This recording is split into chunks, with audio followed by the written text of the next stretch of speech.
Si, comme la plupart des pays européens, la France a fermé une partie de son espace aérien aux avions de ligne, elle est l'une des rares à avoir également empêché le trafic des avions à hélice, des hélicoptères, des ULM ou des ballons dans les basses couches où le danger n'existe pas. On se demande alors si le gouvernement n'a pas manqué de discernement. Car si les conséquences pour l'aviation commerciale sont énormes, pour l'aviation générale, elles ne sont pas négligeables et menacent directement la pérennité de certaines entreprises.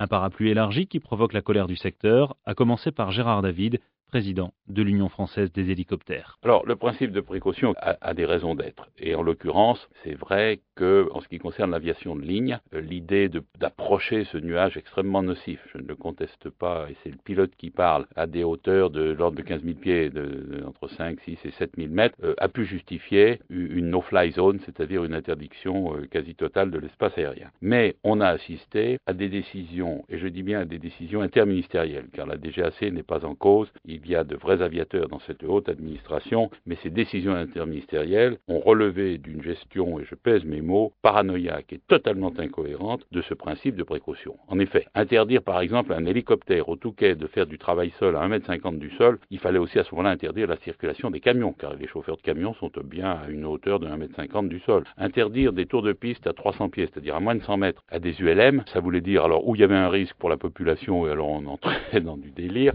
où il n'y avait pas de risque, il n'y avait pas de raison de bloquer, de fermer, de clouer au sol.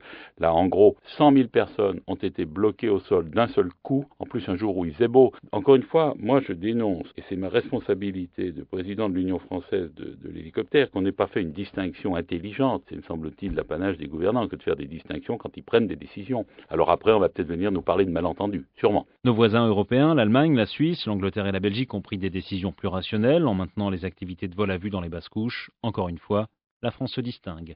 Vous pouvez retrouver cette chronique sur internet, france-info.com, rubrique Chronique du ciel.